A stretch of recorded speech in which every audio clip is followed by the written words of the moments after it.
Guys welcome to Alpha Institute. Guys आज हम class 12th chemistry यानी कक्षा 12 रसायन विज्ञान के बहुत ही महत्वपूर्ण क्वेश्चंस का हम सलूशन के साथ में देखेंगे। वे सभी महत्वपूर्ण प्रश्न जिसे आप सभी लोगों को तैयार कर लेना चाहिए, जो आपके बोर्ड एग्जाम को लेकर इंपॉर्टेंट है। उन सभी क्वेश्चंस को आज हम सलूशन के साथ में देखेंगे। हम आपका टेस्ट लिए थे 7 फरवरी 2021 को। उसी टेस्ट के पेपर में हम ये सभी क्वेश्चन दिए थे, तो फाइनली उस टेस्ट का सलूशन भी आज हम कराने वाले हैं। यानी उसी टेस्ट के सभी प्रश्न हैं। आप लोग टेस्ट दिए थे या फिर नहीं दिए थे, आपको इन सभी क्वेश्चंस का सलूशन देख लेना चाहिए, क्योंकि यहाँ से आपके बोर्ड एग्जाम में किसी न किसी सेट में पक्का क्वेश्चन मिलेगा।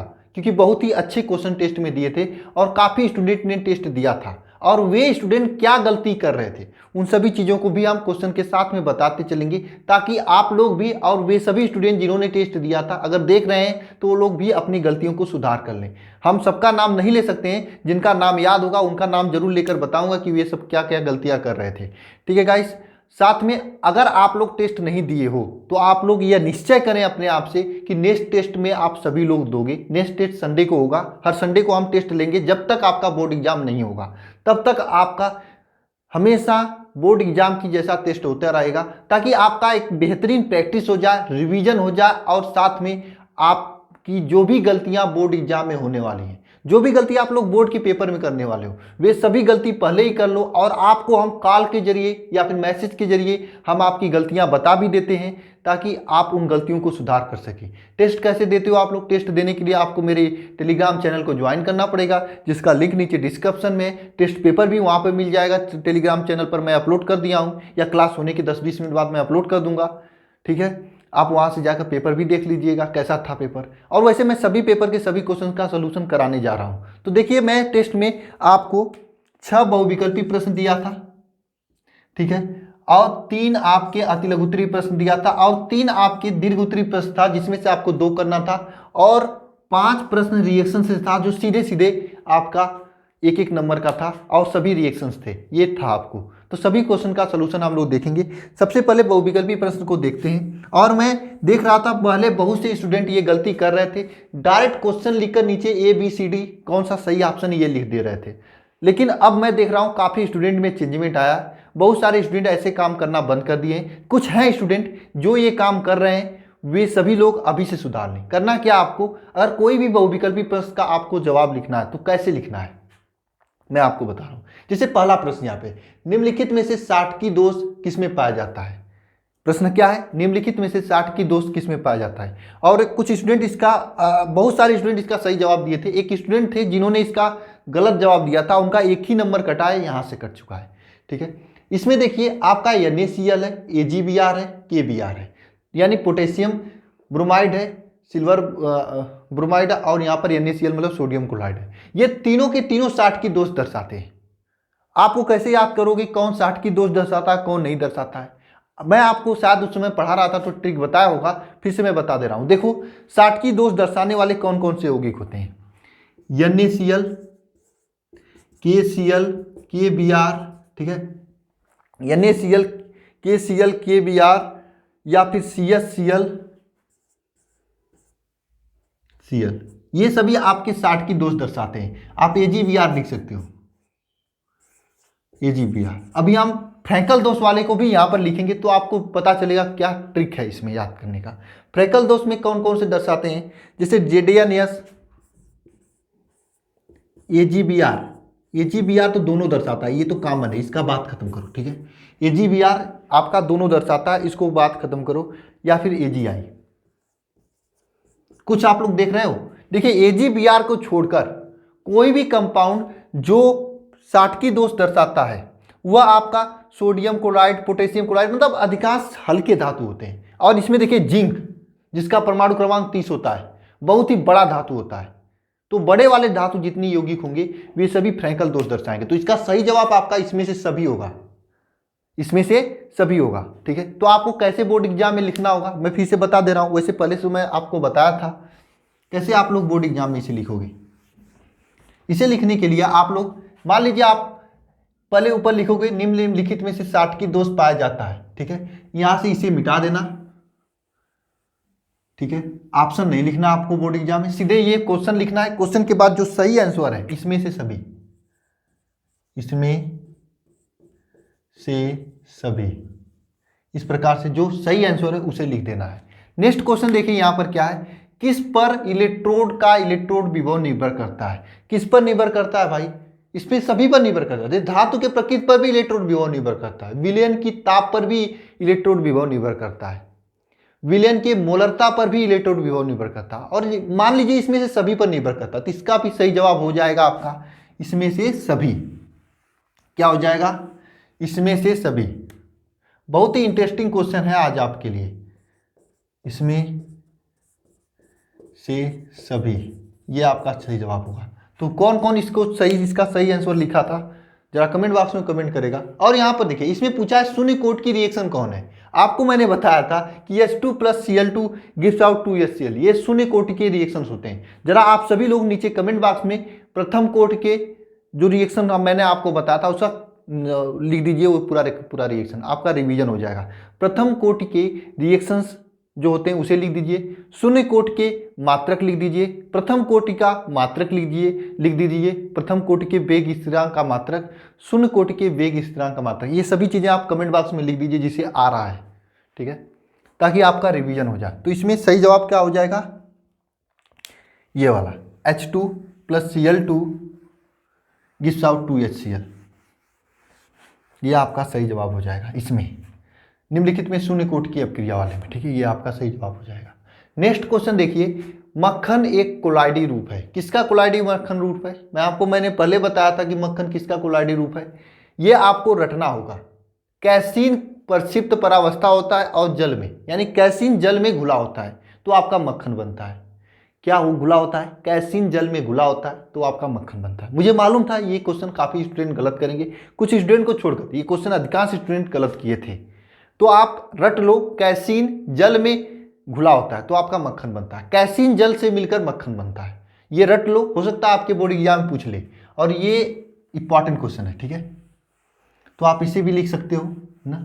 नेक्स्ट क्वेश्चन क्या है, इस यहाँ पर देखिए, यहाँ पर इसका समन्वय संख्या आपको बताना है। तो मैं आपको बताता समन्वय संख्या कैसे पता करोगे, इस CO के पास में जितना भी NH3 होगा, मतलब जितना भी ये होगा, केंद्रीय धातु पर उपस्थित लिगेंडों की संख्या या केंद्रीय धातु पर उपस्थित जो परमाणु को, केंद्रीय परमाणु को जो इलेक्ट्रॉन देते हैं उनकी संख्या समन्वय संख्या कहलाती है, ठीक है। तो समन्वय संख्या यहाँ पर कितना होगा, ये देखिए 6 है ना, 6 संख्या इनकी बराबर है तो 6 होगा। क्या होगा, 6 होगा। यहाँ पर ये पूछा है 6 क्वेश्चन की ओर चलते हैं। 6 क्वेश्चन में पूछा है कि इसका उत्पाद क्या होगा, ये आपका बेंजीन है, ठीक है। इसकी क्रिया अगर Cl2 के साथ की जाती है, ठीक है, तो इसका उत्पाद क्या होगा। तो कुछ लोग क्या किए थे कि ये लिख दिए थे, ये लिख दिए थे, ठीक है। कुछ लोग क्या किए थे कि क्लोरोबेंजीन बना दिए थे, लेकिन इसका सही उत्पाद आपका ये होगा,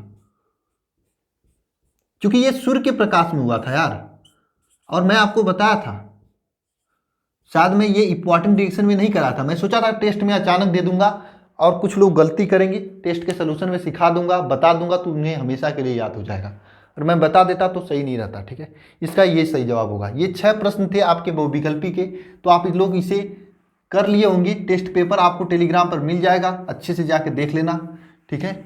और हम चलते हैं अब अति लघुत्तरी प्रश्न की तरफ। सभी क्वेश्चंस का सोल्यूशन कर लेते हैं, और सभी प्रश्न इंपॉर्टेंट है। यहाँ से आपके बोर्ड एग्जाम में पक्का क्वेश्चन मिलेगा। जिस दिन आपके एग्जाम होंगे ना, उस दिन मैं आपसे आकर मिलूंगा, देखो ये क्वेश्चन मिला था, ठीक है। किसी न किसी सेट में पक्का क्वेश्चन मिलेगा। आज का पेपर बहुत ही इंपॉर्टेंट है। देखिए क्वेश्चन क्या था उसमें, अति लघुत्तरी में कौन सा पहला प्रश्न था, 1 मिनट देखने दो मुझे। पहला प्रश्न था कि सेंडमायर रिएक्शन और गाटरमान रिएक्शन आपको बताना था, ठीक है। सबसे पहले आपको बताना था सेंडमायर रिएक्शन और गाटरमान रिएक्शन। तो हम गाटरमान रिएक्शन सबसे पहले लिखते हैं, गाटरमान अभिक्रिया। कितने लोगों का ये क्वेश्चन सही था, जरा मुझे बताएं। गाटरमान अभिक्रिया में क्या होता है, देखना ध्यानपूर्वक, समझना आप लोग। यहां पर हम क्या लेते हैं, एक ऐसा बेंजीन डाइजोनियम क्लोराइड जिसे आप लोग कहते हो Cl। ये क्या है? बेंजीन डाइजोनियम यम क्लोराइड। इस बेंजीन डाइजोनियम क्लोराइड का क्रिया कराते हैं किसके साथ? सर किसके साथ क्रिया कराते हैं? ये क्रिया होती है आपका Cu और HCl के साथ। देखिए मैं आपको एक बात बता रहा हूँ, अगर आप कभी बोर्ड एग्जाम में, मैं आपको बताया हूँ कि कौन कौन से पेन लेना है, लिखना है तो कैसे लिखोगे रिएक्शन। सबसे पहले ये गाटर मान अपक्रिया, एक मोटी काली पेन से हेडिंग डालना, स्केच से मत डालना, मोटी काली पेन से डालना। मैं आपको एक पेन बताया भी था, उससे डाल देना। उसके बाद ये रिएक्शन लिखना, इस रिएक्शन को नीली पेन से लिखना, ठीक है, इस पूरे रिएक्शन को नीली पेन से लिखना, ठीक है। और यहाँ पर जो आप उत्प्रेरक का लिखोगे वह आप काली पेन से लिख देना, CuHCl। इस उत्प्रेरक को आप लोग काली पेन से लिख लेना, ठीक है, अच्छा लगेगा। देखो ये आप लोग मोटी काली पेन से हेडिंग डालना और यहाँ पर ये बना देना बेंजीन डाइजोनियम क्लोराइड, ठीक है। इसे पूरा काली से लिख देना, यहाँ पर नीली पेन से लिख देना वो उत्प्रेरक, या फिर इसे पूरा नीली पेन से लिख देना, ऊपर इस उत्प्रेरक को काली पेन से लिख देना, काली पतली पेन से। इसलिए मैं आपको बताया था कि 3 पेन आपको लेना चाहिए, काली में 2 पेन, एक मोटी काली, एक पतली काली और एक नीली पेन, ठीक है। और भी 5-5 पेन लेना चाहिए। नीली पेन कम से कम 5 ले लीजिए, काली पेन 2-2 ले लीजिए, आपके लिए काफ़ी होगा, ठीक है। तो ये बेंजीन डाइजोनियम क्लोराइड होता है, ये कॉपर और HCl की उपस्थिति में क्रिया करता है। बनाता क्या है आपका? प्रोडक्ट क्या बनाता है? प्रोडक्ट बनाता है आपका एरिल हैलाइड, यहाँ पे Cl जुड़ जाता है। जरा सोचिए, अगर मैं इसी बेंजीन डाइजोनियम क्लोराइड की क्रिया, Cu और HBr के साथ करा दें तो क्या बनेगा?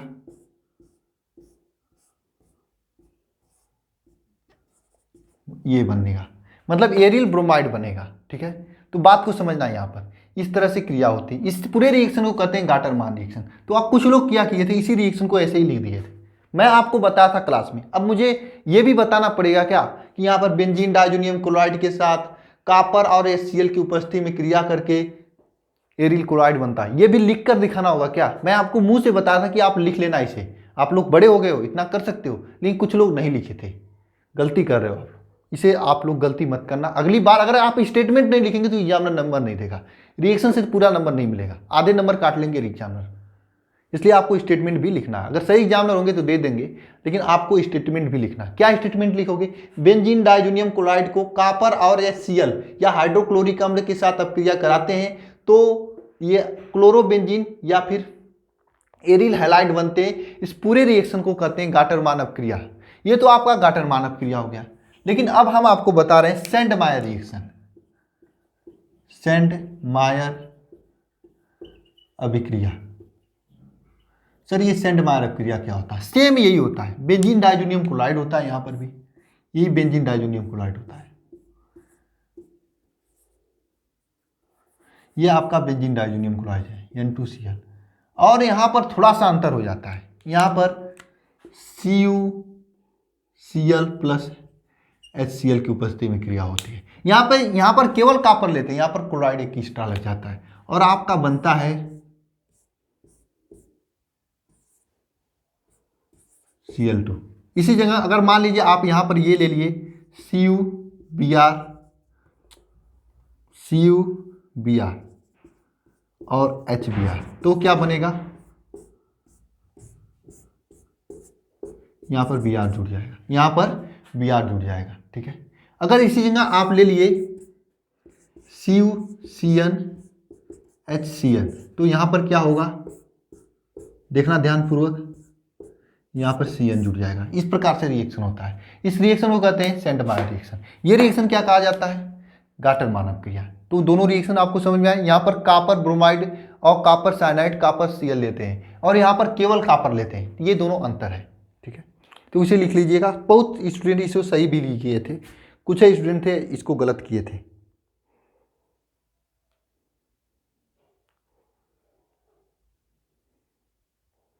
चलिए नेक्स्ट क्वेश्चन की ओर चलते हैं। नेक्स्ट क्वेश्चन क्या है?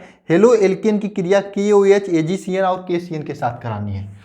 आइए करके देखते हैं। हेलो एल्केन की क्रिया KCN AgCN और KOH के साथ करानी है। इसे आप लोग नोट करिए, तब तक हम इधर लिखते हैं।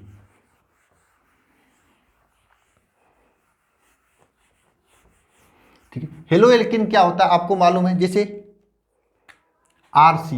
आरसीएल होगा तो इसे कहेंगे हेलो एल्केन। तो यहाँ पर एक हेलो एल्केन का नाम लेते हैं, मान लीजिए आपका हम CH3Cl लेते हैं, CH3Cl। इसकी क्रिया अगर KOH के साथ कराते हैं तो क्या होता है, ये Cl और ये K आपस में क्रिया कर लेते हैं, क्रिया करने के बाद KCl बाहर निकालते हैं, साथ में CH3OH, ये आपका मेथिल क्लोराइड बनता है।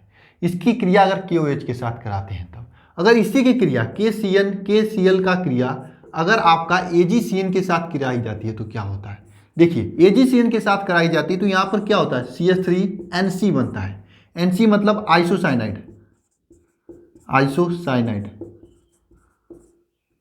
साथ में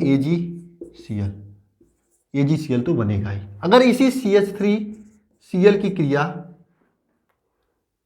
KCN के साथ कराई जाती है, पोटेशियम क्लोराइड के साथ, तो ये आपका बनता है CH3CN, यहाँ पे साइनाइड बनता है,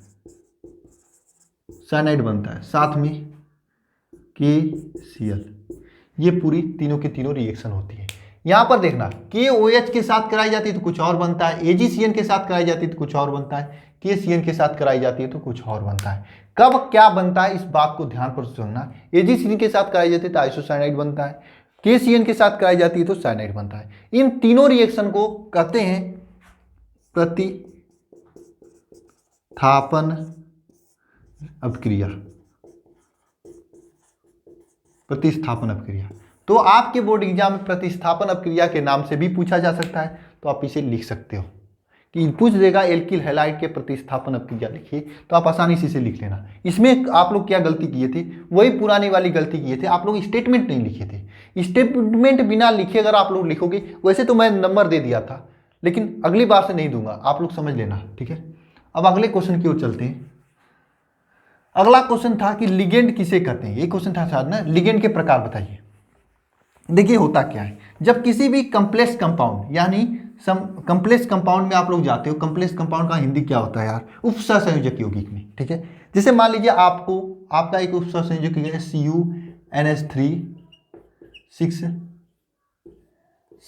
ठीक है, ये है आपका, ये था, मान लीजिए यही है आपका, ठीक है, Cl, ये है आपका कोई कंपाउंड, कोई भी कंपाउंड है उपसहसंयोजक यौगिक है, यह क्या है, उपसहसंयोजक यौगिक हो, ये कोई भी उपसहसंयोजक यौगिक हो, इसका लिगेंड किसे कहते हैं, लिगेंड इसमें क्या होता है, जैसे मान लीजिए एक कॉपर है आपका केंद्रीय परमाणु, यहां से 6 आपके NH3 के साथ जुड़ा है, यह आपके 6NH3 के साथ जुड़ा है,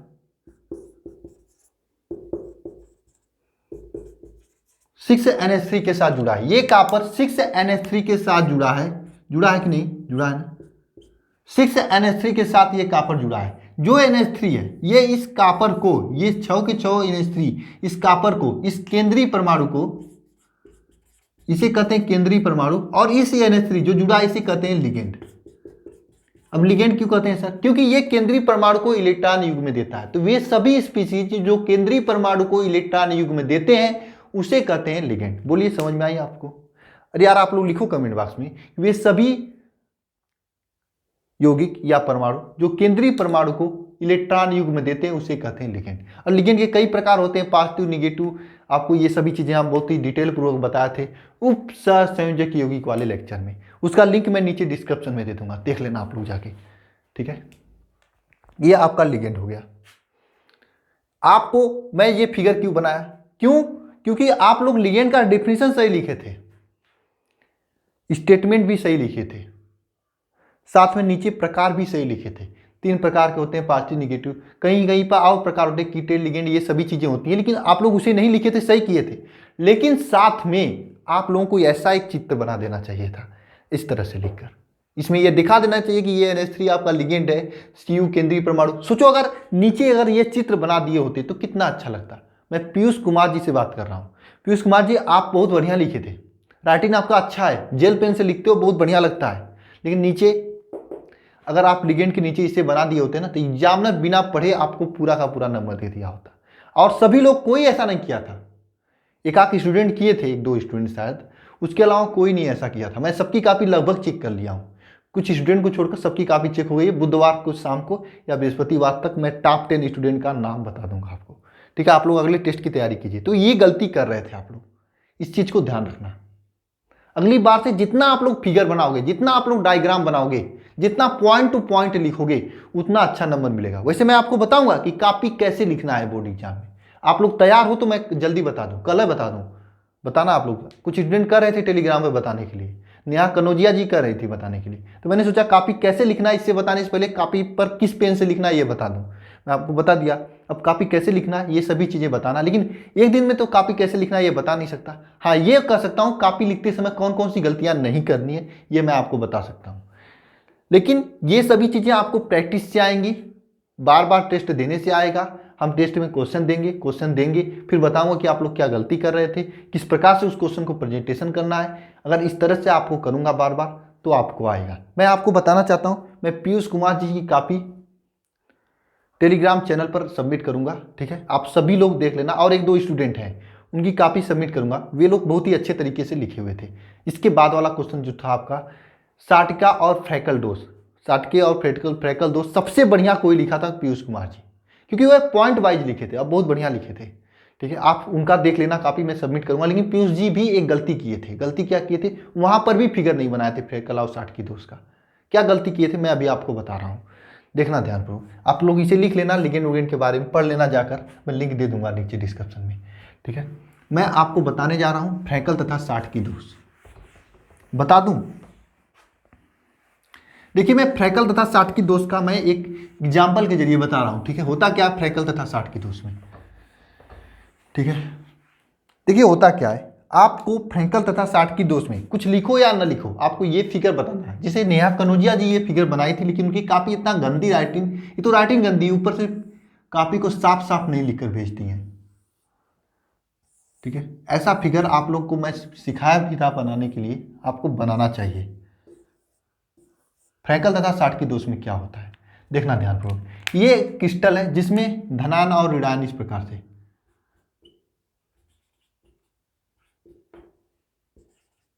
से, धनायन और ऋणायन है।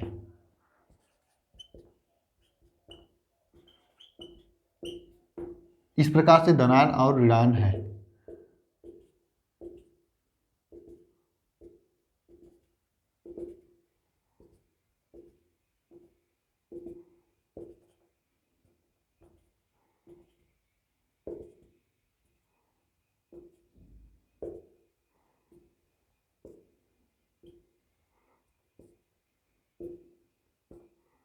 ठीक है, इस प्रकार से धनायन और ऋणायन है। आपको ये फिगर मैं बनाया भी था। अगर आप फ्रैकल तथा साटकी दोष लिखते हो तो आपको ये फिगर बनाना ही है, अगर बनाओगे तो आपको अच्छा नंबर मिलेगा। तो हम सबसे पहले साटकी दोष के बारे में लिख रहा हूँ पॉइंट वाइज। वैसे मैं पहली बार बहुत ही अच्छा सा लिखकर बताया था, लेकिन इस बार मैं पॉइंट वाइज लिख रहा हूँ। क्या होता है साटकी दोष, सबसे पहले ये जानिए साटकी दोष क्या होता है। एक मिनट रुकिएगा जरा, आप लोग क्वेश्चन को देख लें, अंतर भी पूछे थे कि नहीं।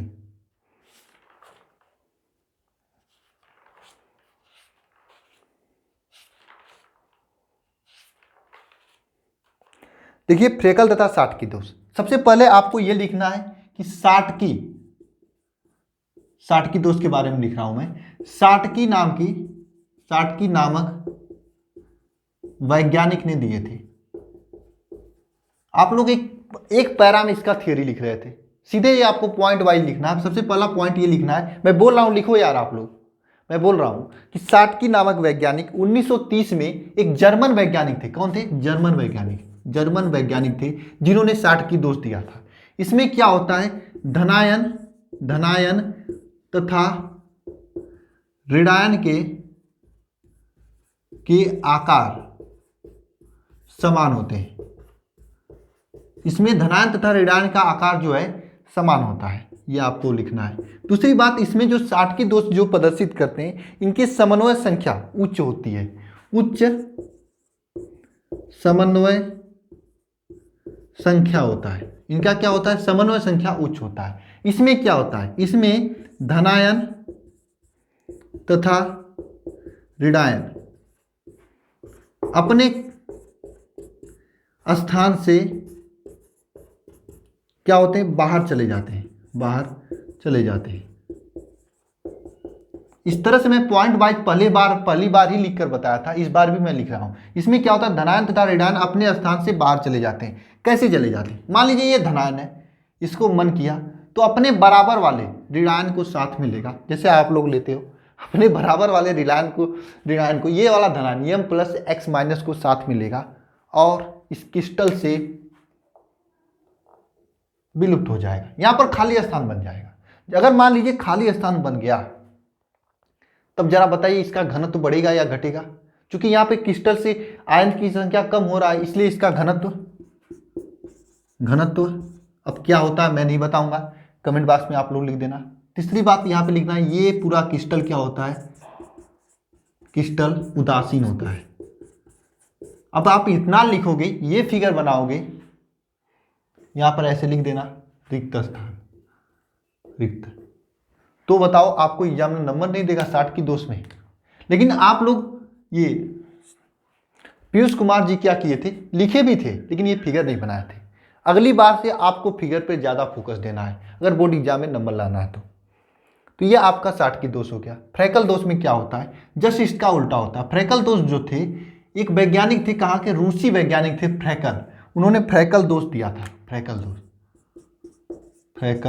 दोष ये आपके रूसी वैज्ञानिक दिए थे, 1929 में दिए थे। ठीक है, कब दिए थे, 1929 में दिए थे फ्रैकल दोष। ठीक है, 1929 में दिए थे। इसमें धनायन और ऋणायन का आकार समान नहीं होता है,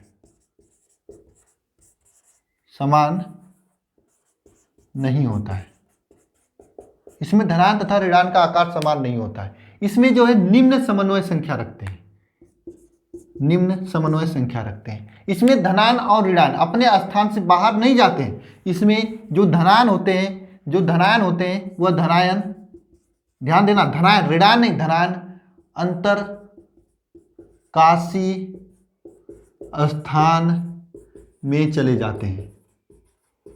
सर ये अंतरकाशी स्थान क्या होता है, मैं अभी बता रहा हूं, जाते हैं अंतरकाशीय स्थान में चले जाते हैं। इसमें घनत्व पर क्या प्रभाव पड़ता है आपको बताना है। इसमें क्रिस्टल उदासीन नहीं रहता है। इसमें क्या होता है कि यहाँ पे जो धनायन था, ये आप रिक्ति को मिटा दे रहे हैं। यहाँ पर जो धनायन था, यहाँ पे जो m प्लस था और x माइनस, जो धनायन ऋणायन था, वहाँ से क्या होता है, इसमें ये धनायन अपने स्थान को छोड़ता है, इसको घूमने जाने का मन करता है और ये अपने बीच में कहीं यहाँ पर रह जाता है। यानी ये क्रिस्टल से बाहर नहीं निकलता है, इसी किसी बीच में अंतरकाशीय स्थान में चला जाता है। जबकि 60 की 2 में क्या होता था, यहाँ से ये उठकर ये दोनों अपने साथी को लेकर बाहर चले जाते थे पिकनिक पर। ठीक है, तो वहाँ पे घनत्व पर क्या प्रभाव पड़ता था, कमेंट बॉक्स में आपको लिखकर बताना है। ये सभी चीज़ें फ्रैकल तथा 60 की 2 में होती हैं। ठीक है, इसके बाद क्वेश्चन था आपका, प्रथम कोटि की अपक्रिया किसे कहते हैं, कमेंट बॉक्स में आप लोग लिख देना। उसका मात्रक, वेग स्थिरांक के लिए व्यंजक, ये सभी चीज़ें जितना हो सके आप लोग इसे पढ़ देना अच्छा से। मैं पढ़ाया था, अगर आप लोग चाहोगे तो नीचे कमेंट बॉक्स में, नीचे डिस्क्रिप्शन बॉक्स में मैं लिख दूंगा, दे दूंगा, देख लेना आप लोग। इसके अलावा एक क्वेश्चन था, विद्युत रासायनिक श्रेणी किसे कहते हैं। आप लोग विद्युत रासायनिक श्रेणी सही लिखे थे, लेकिन दिक्कत क्या किए थे वहाँ पर, विद्युत रासायनिक श्रेणी का जो श्रेणी होती है वह नहीं लिखे थे। आपको वह श्रेणी भी लिखना है। जब मैं पढ़ा रहा था तभी कहा था कि इसको श्रेणी को याद कर लेना, नहीं याद होना तो कमेंट बॉक्स में लिख देना, मैं ट्रिक बता दूंगा याद करने के लिए। तो आपको विद्युत रासायनिक श्रेणी पूरा लिखना। उसके अलावा कौन कौन से क्वेश्चन थे, इसके अलावा क्वेश्चन थे आपके, उत्स अपक्रिया थे, उत्स फिटिंग अपक्रिया थी, हुंस डीकर अपक्रिया थी और हेलोफार्म अपक्रिया थी और फ्रीडल क्राफ्ट अपक्रिया थी। इसके बारे में आपको बताना था। तो ये सभी अपक्रियाओं की जो मैं वीडियो बनाया हूँ उसका लिंक नीचे डिस्क्रिप्शन में दे दूंगा, जाकर देख लेना आप लोग, या अपने से पढ़ लेना। हेलो एल्किन में वाले चैप्टर में मैं पढ़ाया था बहुत ही अच्छे से, आप अपने से देख लेना थोड़ा बड़ा। इस रिएक्शन में तो आप लोग क्या गलती करोगे मैं पहले ही बता दिया था, स्टेटमेंट आपको लिखना है साथ में रिएक्शन के साथ में, रिएक्शन के साथ में स्टेटमेंट लिखना है, और किसे काली पेन से लिखना है, किसे हल्की काली पेन से लिखना है, ये दोनों चीज़ें आपको बता दिया हूँ। तो सभी चीज़ों को ध्यान में रखकर अगला टेस्ट सभी लोग देना। कितने लोग अगले टेस्ट के लिए तैयार हैं कमेंट बॉक्स में कमेंट करना। और टेस्ट में कौन टॉप किया है, मैं अभी सबकी कॉपी नहीं चेक किया हूँ तो कैसे बता सकता कौन टॉप किया है। ठीक है, तो ये टेस्ट का रिजल्ट मैं आपको बृहस्पतिवार तक दे दूंगा। कल मंगलवार है, कल मुझे नहीं रहना है, क्लास चलेगी, मैं दिन भर नहीं रहूँगा, बीच में कुछ काम है मुझे, ठीक है। कल तो नहीं हो पाएगा, बुधवार को मैं फाइनली टेस्ट का मैं फाइनली आपका बना दूंगा, ठीक है, बुधवार या बृहस्पतिवार तक, ठीक है। ओके, मिलते हैं नेक्स्ट वीडियो में, धन्यवाद। कल आपकी क्लास चलेगी शाम वाली, ठीक है। ओ सॉरी, ये तो आज ही मंगलवार है, गलती हो गई, आज ही मंगलवार है, ठीक है। कल मंगलवार नहीं है, आज ही मंगलवार है। ओके, आज ही मुझे जाना है, कल नहीं जाना था। कल आपका टेस्ट का रिजल्ट आ जाएगा, ठीक है।